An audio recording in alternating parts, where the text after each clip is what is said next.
Hello, everyone, and welcome to this online module.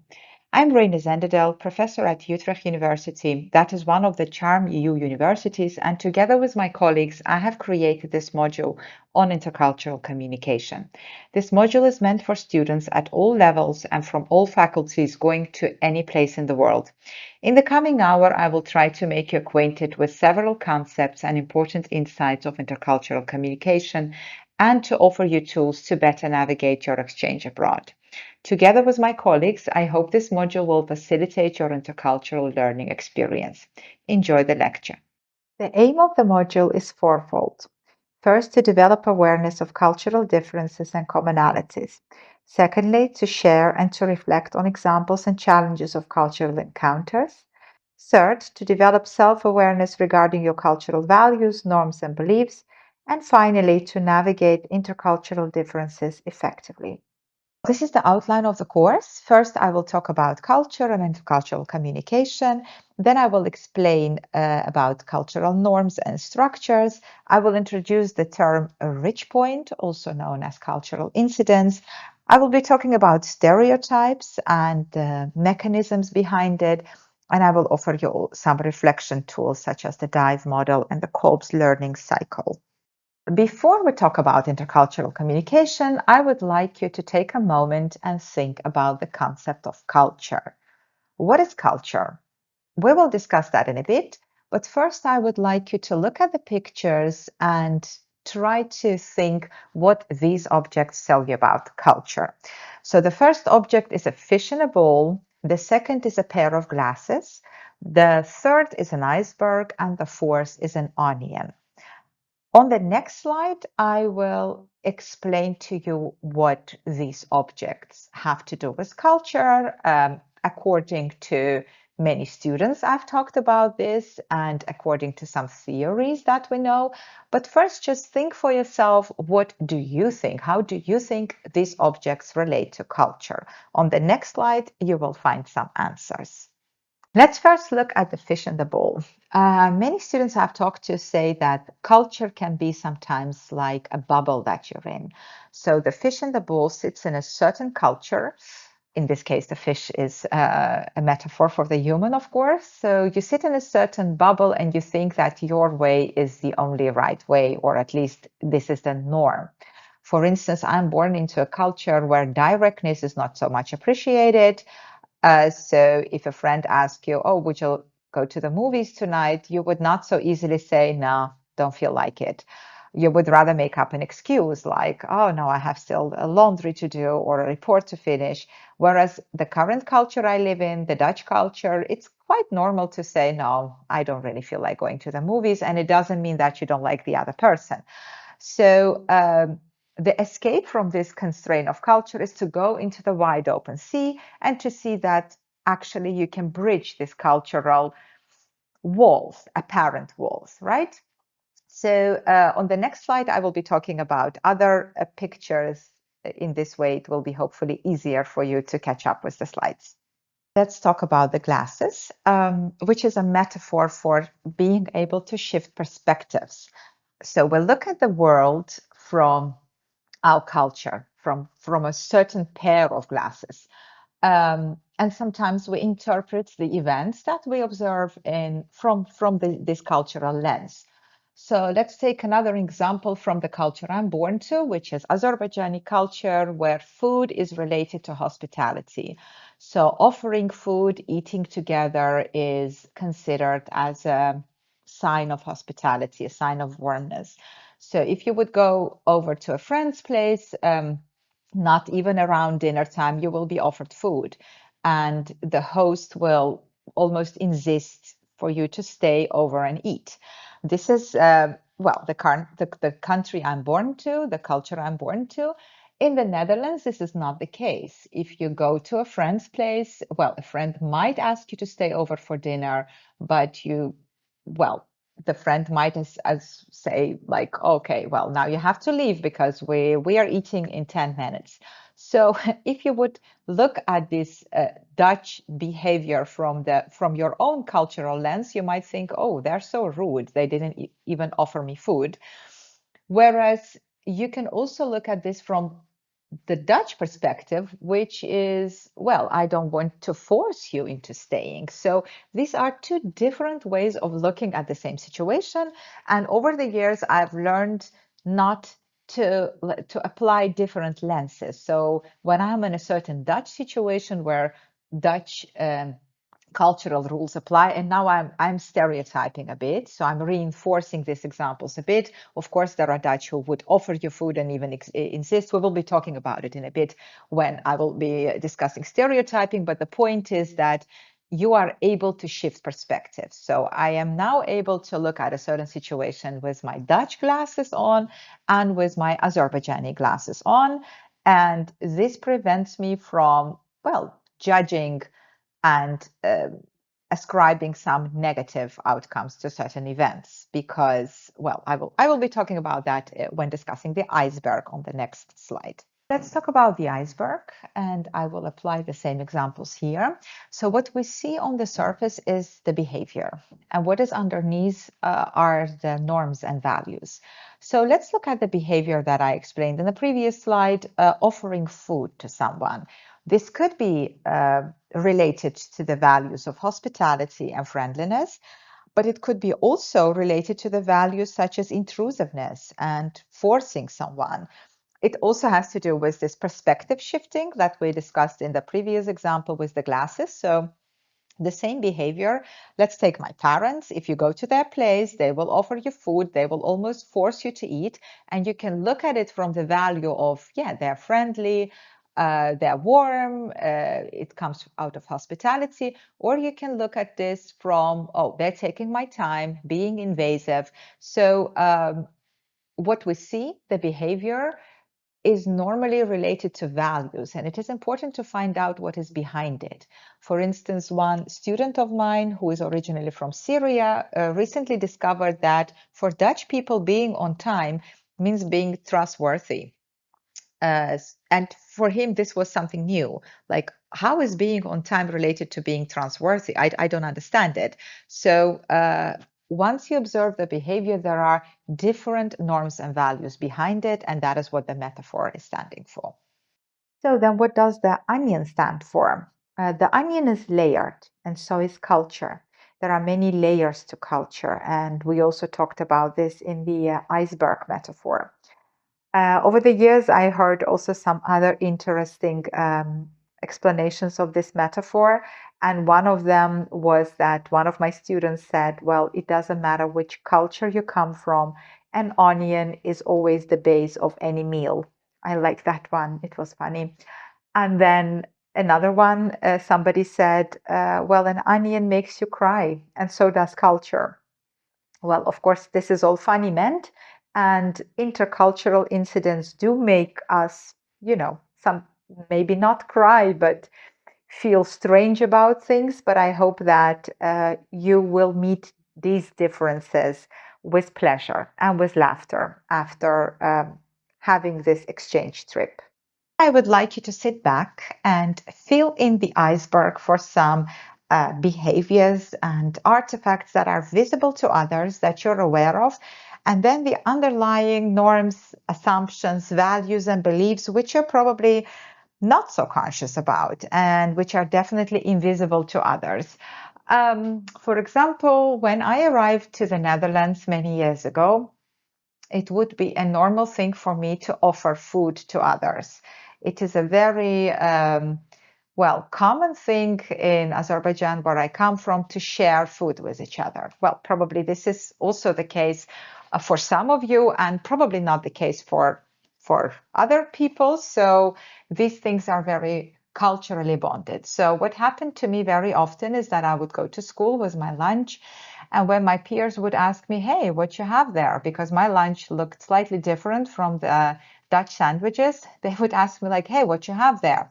For me, that would be quite clear suggestion that my peers want some of my food. Because in Azerbaijan, when you ask another person, hey, that looks nice, what are you eating? It's more or less the same thing as saying, hey, I'm hungry, do share, right? So this was all in my head. So in my values, you just don't eat alone. you just share with the other person. It was a normal thing to do. Like looking at the norms and values, sharing food was a very common, normal thing for me to do from my frame of reference, from this Azerbaijani culture that I have. However, in the Netherlands, it's not the case. You just eat your own sandwich and you don't necessarily share with the other person. You may also wonder, hey, what you have there? Well, I have a sandwich with peanut butter. Oh, I have a sandwich with jelly, right? So you just talk about it without sharing. And then after coming home hungry for many lunches that I would share my food with others and I would not get anything in return, I learned the hard way that, well, apparently this is not the case in the Netherlands. So if you look at this behavior, sharing food, person A, in this case, it was me, but person A shares the food. What is underlying assumption is that by sharing food, you work on the relationship, it's friendly, it's a sign of hospitality, you don't eat alone. There are things that are underneath the surface for me. But for the other person who didn't share the food, this is probably not the case, and they're not even aware of this thing going in my head. Maybe my Dutch peers would just think, well, I have too much. I had enough of my food. So here you see again an example of kind of not aligning schemes. And of course, you cannot sit all day long and fill in this type of icebergs, but it would be nice to practice a little bit with this way of thinking. So I invite you to fill in the iceberg for some of your behaviors, especially when you have experienced some kind of a friction or a clash. So what is then culture? There are over 100 definitions of culture in the literature, but mainly it comes down to something learned. We are not born with a culture. The culture is made. It is learned. It is something we learn from our environment. It is something collective. I often say to my students, you don't have a culture on your own. We need a group of people. It could be a small group, maybe just 2 or 3 people, but still a group. And it's visible and invisible. So think of this iceberg metaphor. We see certain behaviors, and they're often related to norms and values that are learned to us. So here you see one definition of culture. This is rather broad, but many definitions can come down to something like this. So culture is a fuzzy set of attitudes, beliefs, behavioral norms, and basic assumptions and values that are shared by a group of people and that influence each member's behavior and their interpretation of meaning of other people's behavior. I will give you another definition on the next slide. I like this definition a lot by Geertz from anthropology. I like it because it's very metaphorical as well.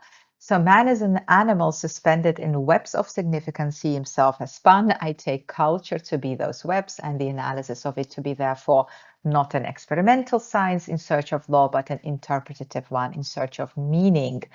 We often want to know, why do you behave like this? And culture could be one of the explanations. It's never the explanation because we want you to prevent from culturalizing, right? You do like this because you're German. You do like this because you're French. We don't want you to think like that. But culture could be one of the explanations. And this is what the rest of the module will be about. Now we talked for a bit about culture. Now let's talk about intercultural communication. What is it? The field of intercultural communication has been developing from, well, I put the numbers 1 to 3, and the main kind of more intuitive definition is communication between people from different cultural backgrounds. So it means, imagine one person is from Greece and the other is from France. We're talking intercultural communication.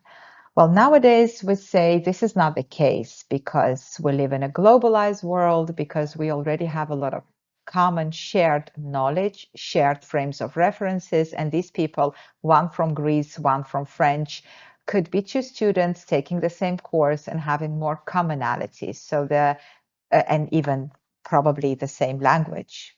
They're maybe talking in English, so they have maybe many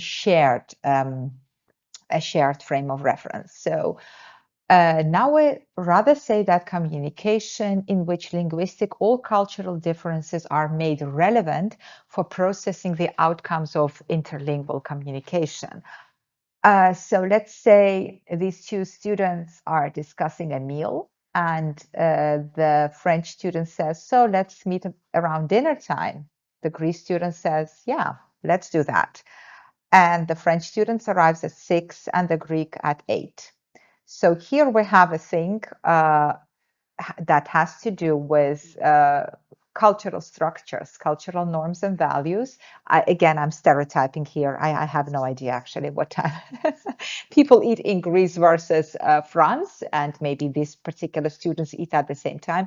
That is not the point. The point is that here maybe the cultural norms and structures are made relevant for the communication process. The third definition goes even a bit further. That is definition by Rebbein, a German professor, and he says that the essence of intercultural communication is characterized by the transformation of thinking and acting as a consequence of the interaction. And that means that in this particular example, when we talk about dinner times, the both students realize, wait a second.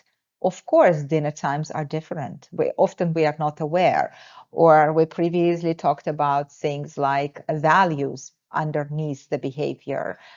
So offering food to someone might not be just intrusive or dominant, but maybe rather a sign of hospitality. So this transformation of thinking is, according to Rebbein, something that defines intercultural communication. Here I took some illustrations from the book designed by Yang Liu, a visual designer that is born in China and lived in Germany for a while. Actually, at the point where she created the illustration, she spent an equal amount of time in China and in Germany. And throughout her life, she has been experiencing different clashes, rich points, cultural incidents, as we will discuss in a bit. And she made illustrations of those, and she was very surprised that the illustrations were met with such an enthusiasm all over the world. And I would like you just to take a moment, look at the pictures, and try to understand what is in them. On the next slide, I will give you the information. So on the first picture, we see how people normally go about time. And as the illustrator presented, the blue one is about the German culture. So 12 o'clock is 12 o'clock. You have to be on time. It's not earlier, it's not later, it's quite punctual. In Chinese culture, apparently, you can take it with a bit of a margin. So you may come a bit later, you may come a bit earlier, and that's not a problem. So the culture around time is quite flexible. And now I remember again that one student that was so surprised that he literally said, well, we had a 3 o'clock meeting. I was there at 3:10, 10 past 3. So I was on time. And then the boss said, well, you're late. We need you to be punctual. So, as you know, we have these different standards and cultures about how we go about time. On the picture with the big and the one with the big and the small person, it's about hierarchy. So in German culture, there is not so much hierarchy, and I can say from experience that this is more or less the same for the Dutch culture. Of course, it differs per setting, per organization, and so on, but these are general terms.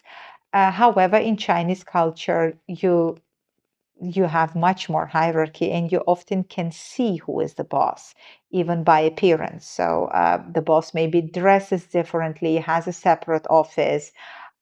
You talked in a different way to a boss using maybe another like Mister or another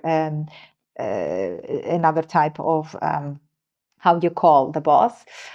Then the one with the dots is maybe quite interesting. It's how we go about parties, how we go about gatherings. So the blue one is again the German party where you switch tables, you move around the room, while the Chinese one is much more centralized.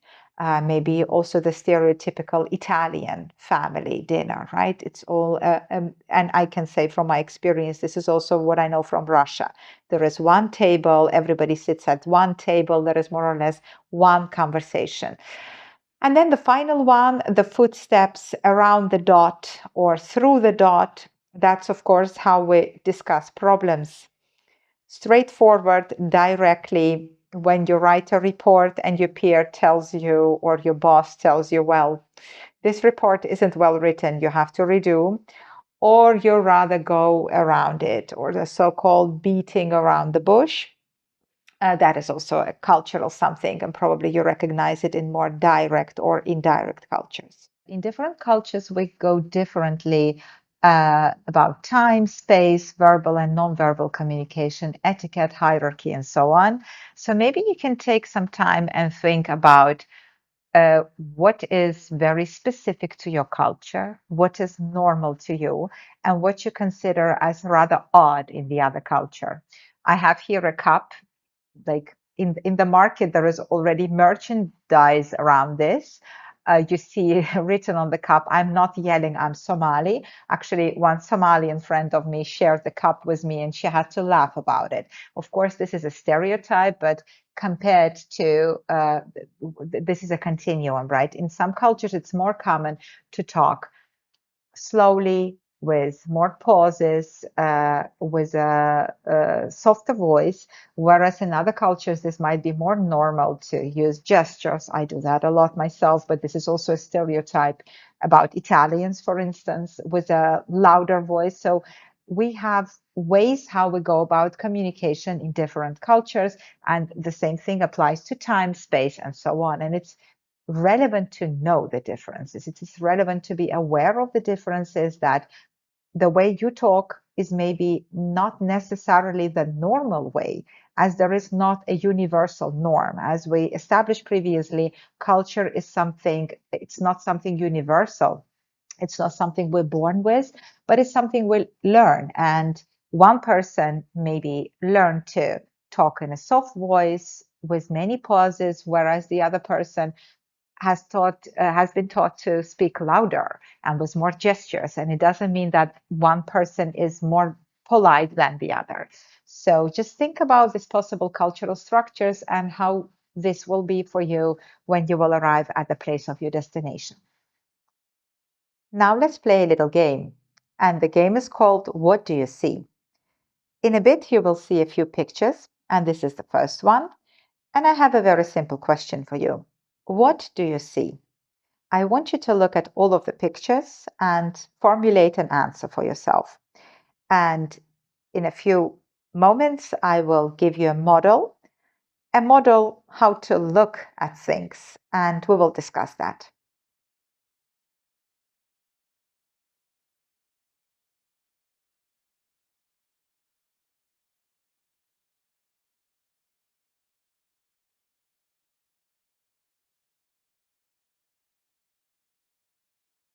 Well, you just saw a couple of pictures, and I will explain to you the dive model.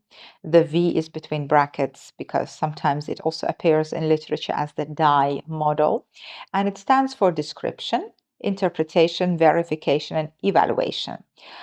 Oftentimes, people start interpreting already. And I can explain that by using two examples, the first and the last. So, on the first example, we see a man putting his forehead in his folded hand palms. That is actually the thing you would normally say if you would actually describe a situation. What do you see? What do you hear? So, you actually objectively describe what you see.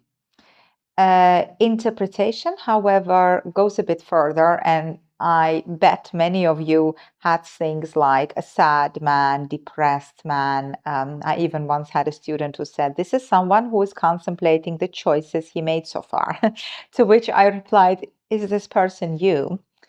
Because this is actually the clue. Oftentimes we interpret the things that we see from our own reference point, from our own perspective. And um, we are animals, but not strong animals, so we need this interpretation. This is an evolutionary thing. We interpret rather quickly. And especially in intercultural situations, it is handy sometimes not to go to this interpretation too quickly, and definitely not to the evaluation. Um, Oftentimes you would see people evaluating someone's behavior like this is not a trustworthy person if a person is too late. Well, maybe the person just has another way of dealing with time, like we saw in the previous section. So, what would be very handy in intercultural situations is not to jump into conclusions too quickly, not to jump into the evaluation stage too quickly, but rather to verify. For example, taking the man with the well, this is already an interpretation. I say a man, but maybe this person is transgender, could be, right? But like this is actually already a type of interpretation. But a person having his forehead in his on his hump and hand palms, who looks maybe rather sad to you. But instead of already interpreting it like this, you could ask, hey, what's going on with you? And this is just an example. This is just a picture. Imagine an intercultural situation where someone exhibits a certain behavior and you just verify it looks like this and this to me. What does it mean to you? And why do I put the thumbs up there? Because many people would say, well done. This is a non-verbal gesture, and for many of us it means something positive, but not for all of us. I have students from other parts of the world who say that, for instance, in Iran, this is not such a polite sign. So also nonverbal gestures that we see around us, it may mean one thing to you and another thing to another. So a very handy trick is just to verify before you go to the conclusion stage. Quote is an illustration of an innate human tendency to categorize and to label things around them. This is simply our way of simplifying the world around us. Otherwise, we will be just simply overloaded with information. Um, but what is then the difference between categorization and stereotyping? Social categorization is the process of classifying people into groups based on shared characteristics such as race, gender, age, occupation, and so on. This process is automatic and helps individuals quickly understand and navigate social interactions. Social categorization serves as a mental shortcut, allowing us to organize information about people and social groups efficiently. By categorizing individuals, we can predict and interpret their behavior and facilitate social interactions. Then what is stereotyping? Stereotypes are oversimplified, generalized beliefs or ideas about the characteristics, attributes, and behaviors of members of a particular social group. And these beliefs can be positive, negative, or neutral, but they often fail to capture the diversity within the group.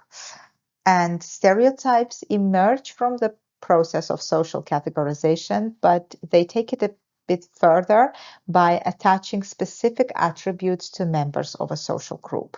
Stereotypes can influence expectations and perceptions, often reinforcing biases and shaping social behavior.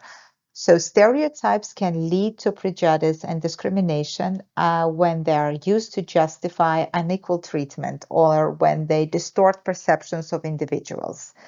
In the next slide, I will put some more information about the difference between social categorization and stereotypes. One of the prominent researchers in the field of intercultural communication, Zhu Hua, has mentioned three types of cues that we use to categorize people. These are the readable, the visible, and the audible cues.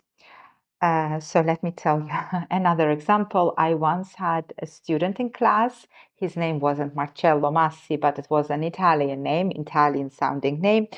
And I speak a bit of Italian, so I started to, practice my Italian, to which my student replied, well, I don't understand what you're saying. I said, oh, well, my apologies. It must be my accent. He said, no, I just don't speak Italian. I said, well, aren't you Italian? No, I'm not. He said, my dad is from Italy, but I'm Dutch. So there, being a professor in intercultural communication, I categorize someone I put someone in a category just by having these readable cues, namely, well, what is on your passport, just to put simply. Then we have visible cues, and probably many of you had dealt with situation where you was classified in one group or another based on your looks. For instance, I'm not tall, I don't have blonde hair, and normally people don't think I'm Dutch. And sometimes I like to play this game when I say I'm Dutch, actually. So then people start to argue with me, but you don't look like Dutch, you know? So visible cues is another one. And then audible cues, such as an accent, a dialect. We use this kind of cues to categorize people. The thing is only that the ascribed categorization, the ascribed identity that is put on us based on these cues, does not always align with the one that we internally have.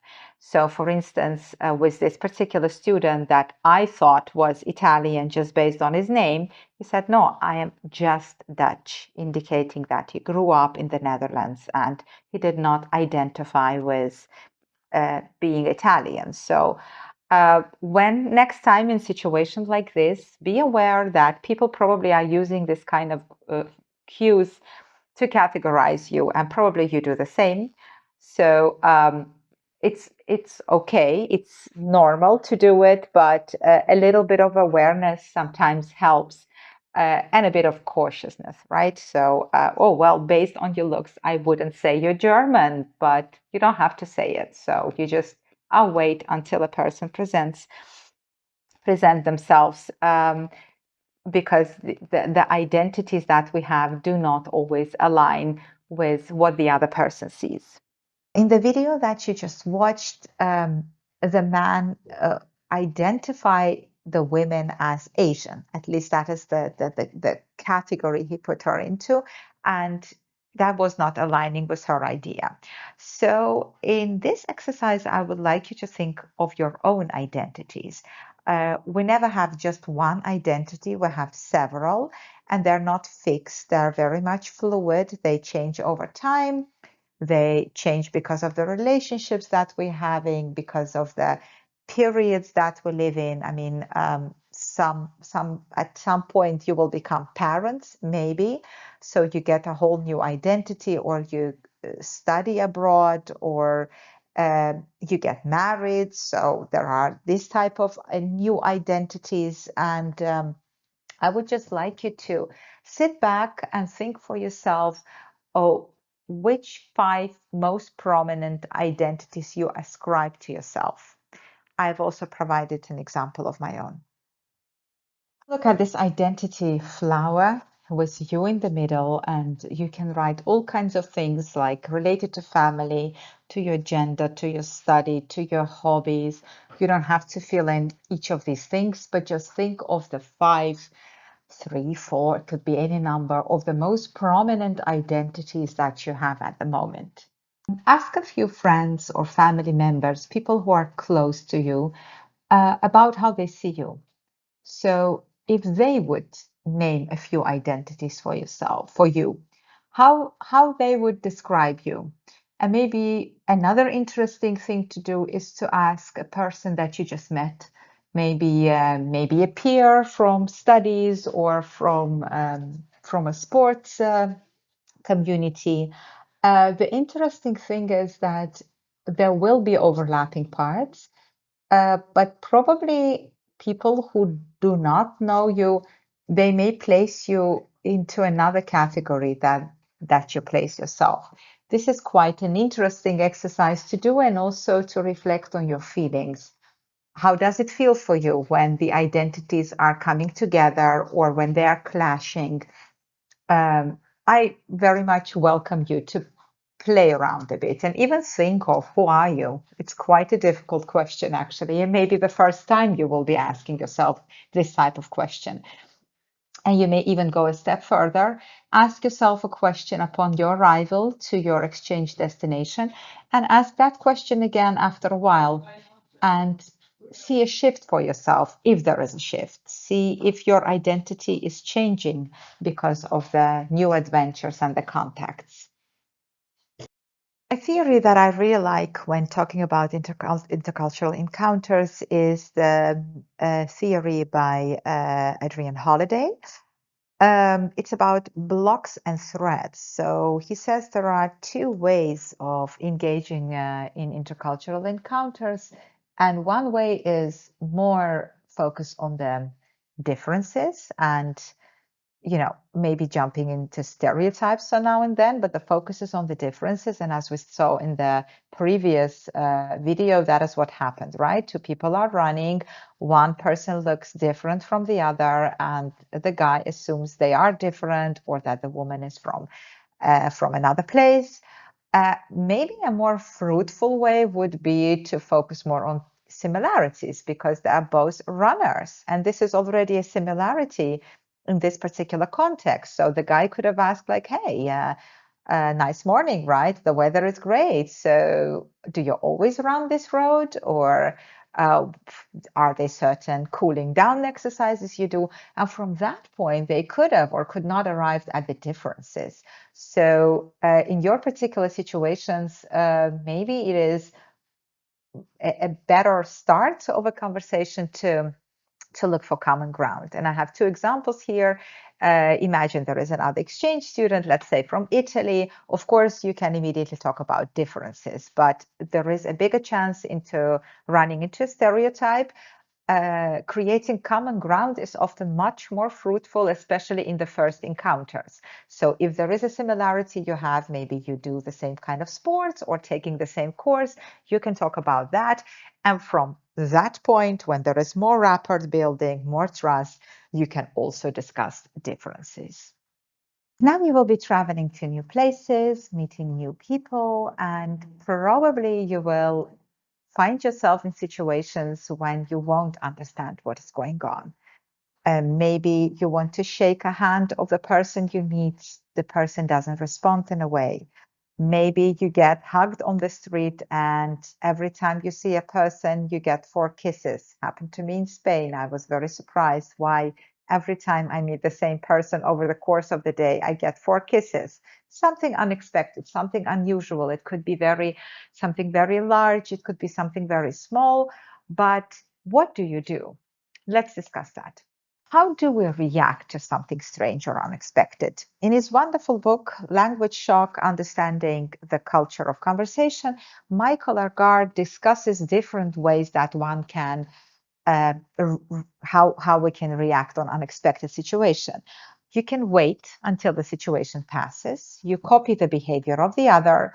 You perceive it as the stereotype of the other culture or confirmation, a deviation of the other culture, or your incomprehension is the start of a process of wondering.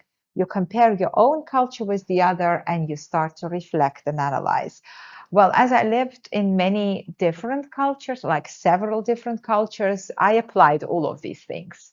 So I will just share one example with you that will probably enhance your own reflection process.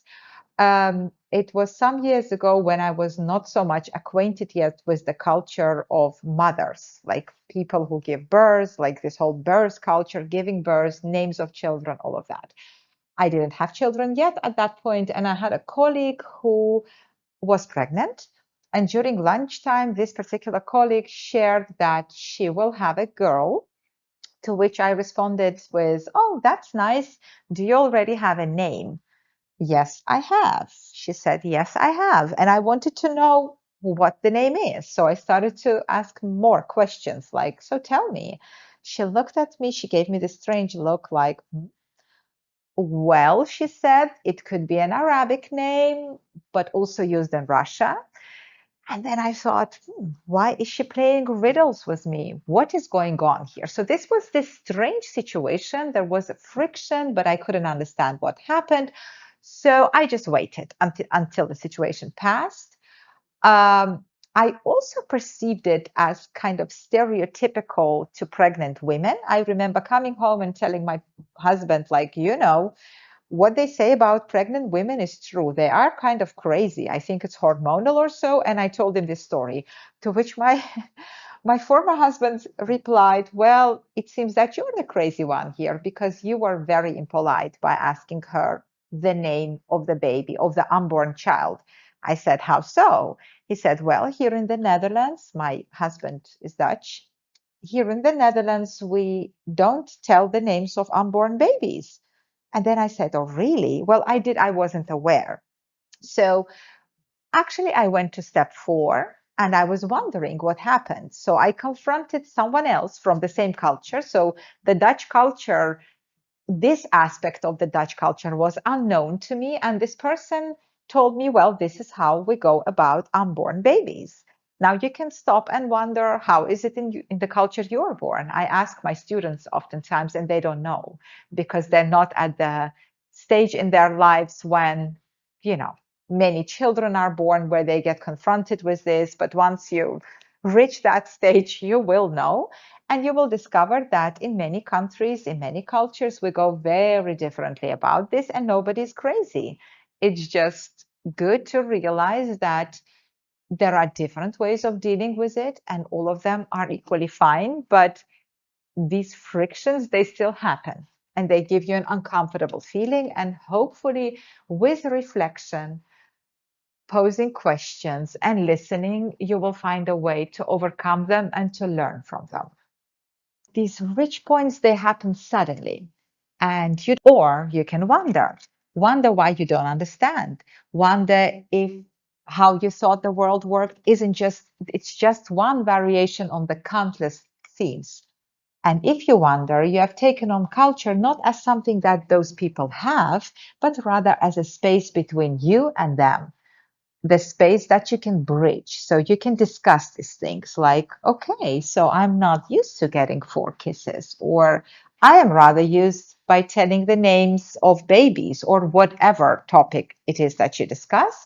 So instead of thinking that the other party is crazy or strange or rude or one of those many negative things, the key to learning, at least what I'm trying to teach you here in this module, is to acknowledge the difference and to be able to shift behind the difference, to be able to bridge it, or to go back to the metaphor of the glasses, to be able to put on different glasses, to say, well, I am now in South Korea. Here, like having meals together works like this. And when you go back to Spain, it is different. So this shifting of perspectives is actually a valuable asset to your life, because by understanding several perspectives, by being able to work with people who have different frames of reference will help you also in your future careers. And now we came to the end of this module, and I would like once again to restate the aims of the course.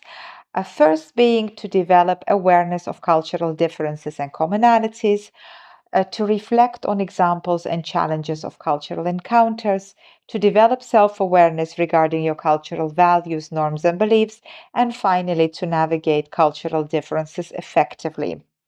Now, I do not expect you to wake up tomorrow and to be completely culturally competent, because that is probably not what will happen in one night or 2 or 3 weeks or even a few years, because reflection is an ongoing process and there is not such a state as being fully culturally competent.